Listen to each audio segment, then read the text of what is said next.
Common wisdom would have you believe that the affordable manual sports car is dead. But there are two cars behind me that would prove you wrong, because I'm standing in front of the brand new Toyota GR86 and of course the Mazda Miata, for all you Europeans, the MX-5. But there's one question that is burning, at least in my head: which of these two is better and which of these two is quicker? And there's only one way to find out, and that is to give him to Paul, our racing car driver.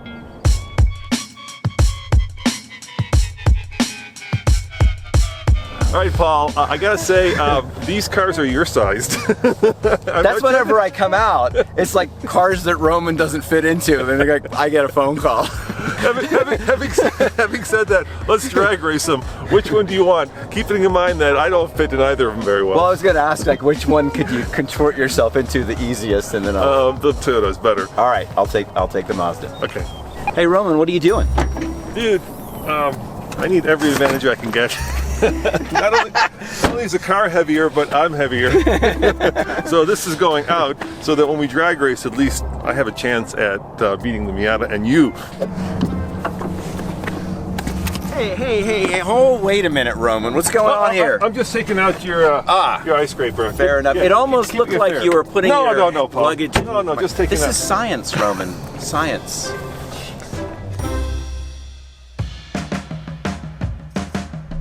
You know, I love the fact that you can turn traction control off with just one button, and it's just such a simple car. I think everything about these cars, I love the simplicity. There's a knob on the seat on the Miata, on the MX-5, where you just turn the knob and it raises the nose of the seat up, and it's just like this really simple manual adjustment. It just makes you wonder, why doesn't every car have this? You know, they're actually going the other way. Like the new Porsches now, you gotta log into your car. I hate that. Yeah, and you think of the costs of a car, right? Like they say over a third to a half of the car now, the cost is in the electronics in the car. And you look at these things at the price points they're at, where this thing starts, you know, the regular base version is under 30 grand. You know, these are inexpensive cars, and the simplicity, I think, makes them more enjoyable and more affordable. I couldn't agree more. If they just made them 2 inches bigger, Paul, just 2 inches bigger. So some might argue that they should have made Roman's 2 inches smaller, but there you go. Well, I would argue that they should have made me 2 inches narrower. Potato, you ate them both. Through that. All right, let's do this drag race.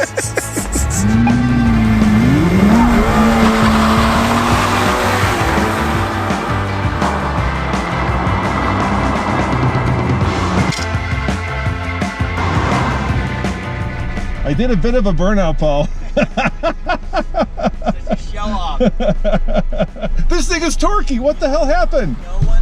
Exactly. I told you, this new engine is different, isn't it? Yeah. Yeah, it's good. It's just torquey. It all of a sudden has like you know, wheel burning torque. Yeah. All right, let's go do one more. Now, under the hood of the GR86, of course, is that shared engine that we get in the Subaru version and the Toyota version. It's a 2.4 liter Subaru flat 4, so that means the engine lays down pretty low in the actual engine compartment, lowering the center of gravity of the car. It makes 228 horsepower in its current iteration in the GR and 184 pound-feet of torque. And of course, it's got a 6-speed manual transmission behind it and a limited slip differential in the back. So the Skyactiv 2-liter inline 4-cylinder engine, it makes 181 horsepower and 151 pound-feet of torque. Also a 6-speed manual and also a limited slip differential. It might sound like the Mazda is at a big disadvantage. It actually isn't, and that's because there's a 380-pound weight advantage for the RF, and that makes a pretty big difference. Now, will it make enough difference to offset the extra horsepower and torque of the GR? Well, let's take it on the track and find out. All right, Paul, let's do this one more time. I'm going to feather the throttle a bit this time, so hopefully I won't, you know, embarrass myself. You look like John Force over there. You know, it started burning out and I just went with it. I was like, that's fun. Again, with the old motor, it never would have done that, so it's kind of caught you by surprise. Yeah, I'm falling in love with this car. It's really good. All right.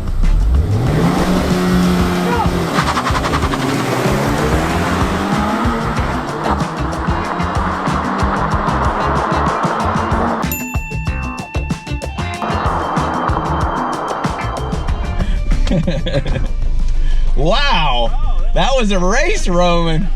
They're pretty dead equal. Yeah, I got 8.8 to 60 at altitude. Well, figure 7.8, at sea level. And I think you were inching up on me a little bit. Yeah. So you're probably like a low 8 or mid 8. But they're pretty equal. This is going to be really interesting when we do the lap time. All right, well, let's do that. Let's do the lap time. Let's do the lap time. All right. Now we get to the all-important wheel and tire packages on these cars. Really the tires, that's what matters. If you've watched me ever do a video, I spent an inordinate amount of time talking about tires because they have such an effect on lap time, especially when you're doing a comparison. Looking at the wheel tire package on the GR, it's got 18-inch wheels, they're 215 all around, and they're using the Michelin Pilot Sport 4s. So it's a pretty good tire combination for a car where you want to go out and drive the thing on a track or a twisty mountain road. When we look at the MX-5 RF and its wheels and tires, you go down from 18 on the GR to 17s here, and instead of a 215, we have a 205 all the way around. But remember that 380-pound weight advantage that this car has. So all things given, having these Bridgestone S001 summer tires versus the Michelin's over there, slightly smaller size, versus a slightly bigger size on the GR, this is shaping up to be a pretty fun battle. It's going to be interesting to see how these cars actually do compare.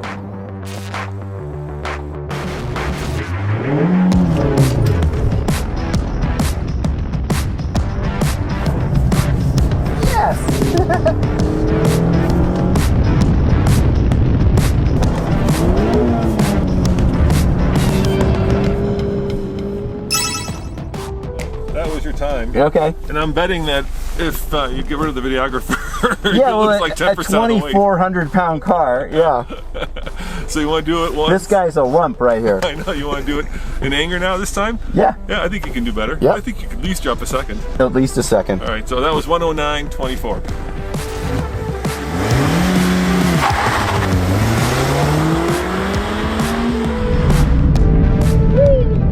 Well, sideways over the hill, I didn't expect that.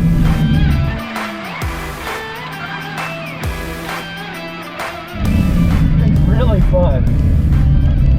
Turns in really well.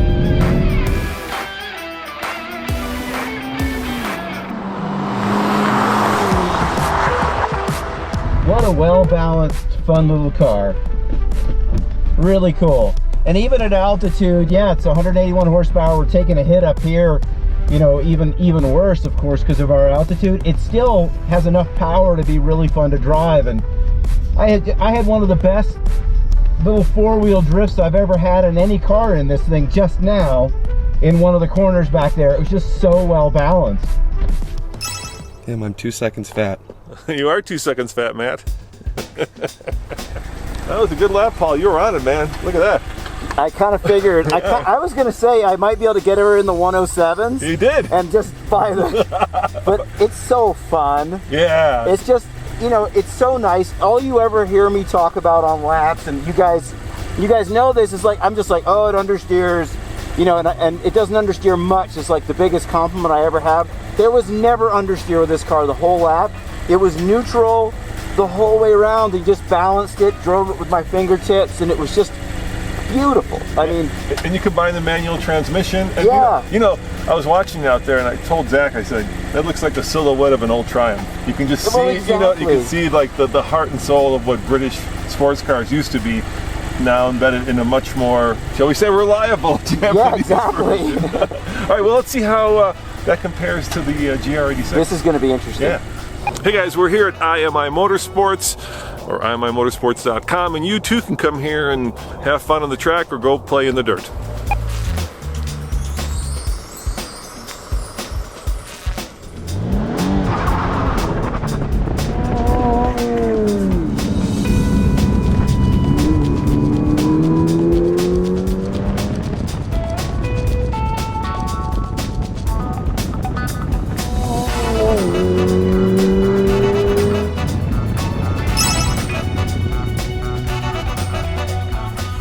So Paul, I'm gonna break the suspense here. I already know which one's quicker, and that's with the videographer. With the videographer. He went on an amazing diet since the last round, and so if you take Matt out of it, I bet you're gonna be another second quicker. you can feel it, and it's all like in there's a bit more grip and there's a bit more motor. You know, like we were saying in the drag race, it's definitely a little bit quicker. Yeah. I would honestly say though that the MX-5 is better balanced. This thing does have a bit of understeer here or there. The MX-5 is very, very neutral. So I'd give it sort of hat tip for just pure handling dynamics. But this, yeah, feels like the quicker car so far. So the question is, how much quicker? Let's see. Go for it. So now we'll try a lap in the GR86 and see how it does versus the really, really well balanced MX-5 RF, which was just amazing around the track. A little bit more power, a little bit more size.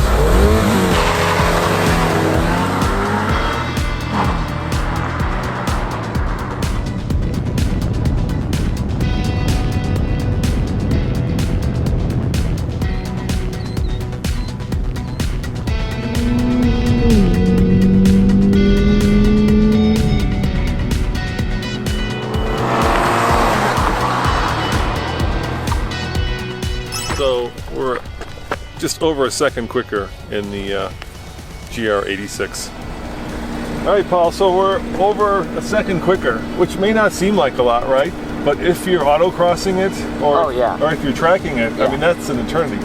Yeah, for sure. And they're very different feeling cars. This thing feels pretty long as it is, like you can feel that extra wheelbase. Yeah. And it does have a tendency sometimes to, you know, you can actually get understeer out of this car on turn in if you're not trailing the brake in just right.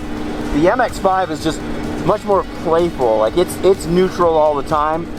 It's like a happy little golden retriever just or Yorkie running circles around you. It's like, let's do this. And this is a little bit more kind of long-legged. It's a little faster.